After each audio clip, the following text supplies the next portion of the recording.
Hello students and welcome to NEET Rank Plus. बेटा, जब भी नीट की रजिस्ट्रेशन विंडो ओपन होती है उसके साथ साथ एक इन्फॉर्मेशन बुलेटिन भी ओपन होता है। तो जिस वेबसाइट पे आप रजिस्टर करने जाते हैं वहीं पे एक इन्फॉर्मेशन बुलेटिन का सेक्शन रहता है जहां पे ये लिखा होता है कि ऐसे कौन से कैंडिडेट्स हैं जो कि नीट एग्जाम के लिए एलिजिबल हैं। तो एलिजिबिलिटी क्राइटेरिया होता है, साथ ही में आपका प्रोसेस कि कैसे आपको एप्लीकेशन फॉर्म भरना है वो लिखा होता है, साथ ही में आप क्या ड्रेस कोड फॉलो करोगे वहाँ पे नीट एग्जाम के लिए, वो सारी चीज़ें उस इन्फॉर्मेशन बुलेटिन पे होती हैं। वहाँ पे एलिजिबिलिटी क्राइटेरिया के अंदर एक और चीज़ मेंशन्ड होती है कि नीट का एग्ज़ाम वही बच्चा दे सकता है जिसने क्लास 12th में हो अभी, या फिर क्लास 12th पास कर ली हो with the subjects physics, chemistry, biology या biotechnology along with the English. Right, ये 4 सब्जेक्ट्स आपके कंपलसरी होते हैं। और जो आपकी स्कूल है वो किसी बोर्ड से एफिलेटेड होनी चाहिए, चाहे सीबीएसई हो, चाहे आपका स्टेट बोर्ड हो या आईसीएसई या जो भी बोर्ड्स वहाँ पे मेंशन्ड है वहाँ से एफिलेटेड होनी चाहिए। तो स्कूल्स की इम्पोर्टेंस बहुत ज़्यादा है आपके कॉम्पिटिटिव एग्जाम में।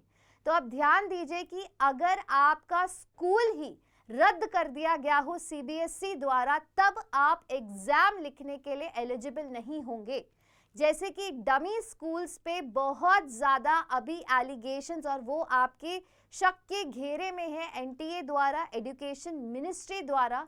तो बच्चा, एक बहुत इंपॉर्टेंट नोटिफिकेशन आया है, यू कैन सी, ये हिंदुस्तान टाइम्स का फ्रंट पेज है, फ्रंट पेज तो नहीं मतलब काफ़ी इंपॉर्टेंट न्यूज़ है, जहाँ पे लिखा है CBSE withdraws affiliation of 21 dummy schools and downgrade 6 others issues notice. Right, अभी आपके 21 स्कूल्स, स्पेशली ये स्कूल्स आपके दिल्ली और राजस्थान से हैं जिनका एफिलिएशन रद्द कर दिया गया है। मैं अभी आपको लिस्ट दिखाऊंगी स्कूल्स की। साथ ही में एक और चीज़ बता दूं, अगर आप किसी भी डमी स्कूल से एफिलिएटेड है तो आप उनको बार बार कॉल करके पूछते रहिए, एवरी 15 डेज में कॉल कीजिए कि क्या स्कूल अभी भी है। और मेरी एक और रिक्वेस्ट है, अगर आप डमी स्कूल से एफिलिएटेड है जो कि काफ़ी बच्चे करते हैं कि आप कोचिंग चले जाते हैं, स्कूल केवल एग्ज़ाम देने जाते हो, तब आपको ऐसा नहीं करना चाहिए। स्कूल जाते रहिए। अगर आपकी स्कूल आपको बुला रही है तो प्लीज़ गो, अदरवाइज आपकी स्कूल की एफिलिएशन ही अगर कैंसिल हो गई तो आप एग्ज़ाम लिख ही नहीं पाएंगे किसी भी कंडीशन में। तो ये बच्चा कुछ लिस्ट है जो कि डिसएफिलिएटेड हो चुके हैं। यहाँ पे आप इसका स्क्रीनशॉट ले लीजिए। यहाँ पे कुछ 10 स्कूल्स है और ये सारे स्कूल्स मुझे यहाँ पे दिल्ली के दिखाई दे रहे हैं, ठीक है। और फिर दूसरी लिस्ट देखिए, यहाँ पे 11 से 21 स्कूल्स यहाँ पे हैं जिसमें कुछ राजस्थान के स्कूल्स भी दिख रहे हैं, कोटा है, सीकर है, राइट, और बाकी मोसी स्कूल, एक और कोटा का स्कूल है यहाँ पे, बाकी सारे आपके दिल्ली के स्कूल्स हैं। साथ ही कुछ और स्कूल्स है जिसमें 6 स्कूल्स के नेम है, ये सारे फिर से दिल्ली के स्कूल्स हैं। अब दिल्ली में क्या है, इंस्पेक्शन करना इजी हो जाता है, मोस्टली ऑफिशियल्स वहाँ रहते हैं तो वहाँ के स्कूल ज़्यादा देखने को मिलेंगे। बट क्योंकि अब ये न्यूज़ बहुत रिसेंटली 2 दिन पहले की ही न्यूज़ है, तो आप ये जान लीजिए कि बाकी के एजुकेशन सेक्टर्स आपकी स्टेट के भी एक्टिव कर दिए गए हैं। अगर दिल्ली में ये कदम उठा है तो आपकी स्टेट के स्कूल्स भी रेडार पर ज़रूर होंगे। तो अगर आप डमी स्कूल से एफिलिएटेड हैं तो प्लीज़, अगर आपकी स्कूल कॉल करके आपको बुला रही है तो प्लीज़ गो। और यहाँ पे देख लीजिए डाउनग्रेडेड का क्या मतलब है, ये है कि अगर आपकी 12th तक की स्कूल थी तो अब उसे 10th तक का बना दिया गया है क्योंकि 11th 12th में बच्चे नहीं आ रहे थे। तो अगर आपकी ये स्कूल नहीं है पर आपके किसी फ्रेंड की हो सकती है, रिलेटिव की हो सकती है, तो उनसे भी ये शेयर कर दीजिए सो दैट वो क्या कर सके, अभी से स्कूल में कॉल करके पूछें कि अब आगे के स्टेप्स क्या रहेंगे, क्योंकि एग्ज़ाम तो देना ही है। तो आपका स्कूल ही आपको बेहतर गाइड कर पाएगा कि अब आप कौन से बोर्ड से एफिलिएट हो सकते हैं, क्योंकि स्कूल आपको किसी और स्कूल में ट्रांसफ़र भी कर सकता है क्योंकि उनके कॉन्टैक्ट्स होते हैं। डू नॉट वरी, आप किसी और स्कूल में ट्रांसफ़र अगर आपको मिल रहा है तो ले लो, जो भी आपके CBSE, state board, ICSE board, कोई भी बोर्ड आपको मिल रहा है एक बार के लिए ले लीजिए, बिकॉज रद्द होना is a very very bad thing right now, ठीक है। अब आपको नीट की प्रिपरेशन पे ही ध्यान देना है। मेरी तरफ से यही न्यूज़ थी, so please go through this, सबके स्क्रीनशॉट लेके share among your friends relatives. आपको कई बार नहीं पता होता कि कौन कौन सी स्कूल से एफिलेटेड है, तो प्लीज़ ये सभी के साथ शेयर कर दीजिए, ठीक है। साथ ही में अगर आप नीट की तैयारी करें, once again reminding you guys about the test series by NEET.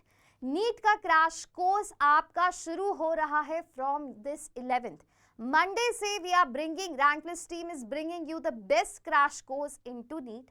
So go and watch that.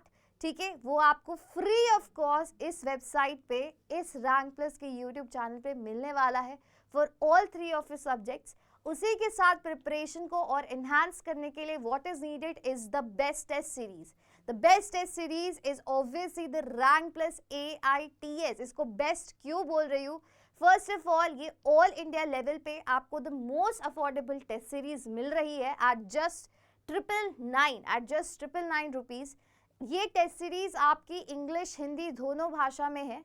जैसे ही टेस्ट दोगे, टेस्ट के साथ साथ आपको अपना परफॉर्मेंस एनालिसिस रिपोर्ट मिलेगी। साथ में ही आपको टेस्ट देने के बाद hints and text solutions in both Hindi and English language मिल जाएंगे। और ये टेस्ट चाहे आप 11th में है, 12th में है या फिर ड्रॉपर है, सारे स्टूडेंट्स इस टेस्ट सीरीज में एनरोल कर सकते हैं depending on what subject you like to prepare for.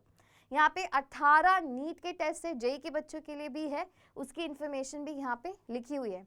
Any other information या कोई और जानकारी आपको चाहिए तो नीचे कमेंट सेक्शन में आप मुझसे पूछ सकते हैं टेस्ट सीरीज के बारे में, या इस इंफॉर्मेशन बुलेटिन से रिलेटेड, डमी स्कूल से रिलेटेड अभी भी क्वेरी है तो आप नीचे पूछ सकते हैं। अगर आप मेरे से कोई बच्चा डमी स्कूल में नेक्स्ट ईयर या इस ईयर अगर आपको जाना है, आप सोच रहे कि जाए कि नहीं जाए या दोबारा से रेगुलर स्कूल ज्वाइन कर ले, तो माय सजेशन वुड बी कि रेगुलर स्कूल ज्वाइन कर लें, क्योंकि अभी हमारा एजुकेशन सिस्टम काफ़ी रेडार पे आ चुका है, तो वो स्ट्रिक्ट हो जाएगा इस मामले में।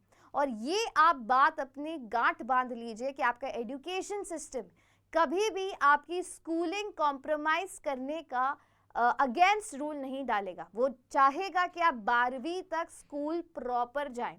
RTE की बात करें, राइट टू एजुकेशन, वहाँ पे 12वीं तक बहुत बच्चों की स्कूलिंग फ्री है, जो कि बहुत पुअर सेक्शन ऑफ सोसाइटी होती है वो फ्री है, तो वो 12th तक है, क्योंकि हमारा एजुकेशन सिस्टम स्कूलिंग को सीरियसली लेता है। वो कभी डमी स्कूल्स की तरफ अपना फैसला नहीं सुनाएगा, कभी कोई कोड डमी स्कूल की तरफ अपना फैसला नहीं सुनाएगी। तो अभी से ये बात समझ लीजिए कि रेगुलर स्कूलिंग अगर आपको मिल रही है तो please go and opt for that. और डमी स्कूल में आप ऑलरेडी हैं तो रोज़ जाइए और वहाँ पे अटेंडेंस लगाइए if school is calling you. Any more other information regarding any updates and notification आपको रैंक प्लस नीट चैनल पे मिलते रहेंगे, तो please do subscribe to this channel, like this video and share with maximum of the people you know जो कि dummy school में हो सकते हैं और आपको उनके स्कूल्स नहीं पता, ठीक है। Thank you, that is it, bye bye.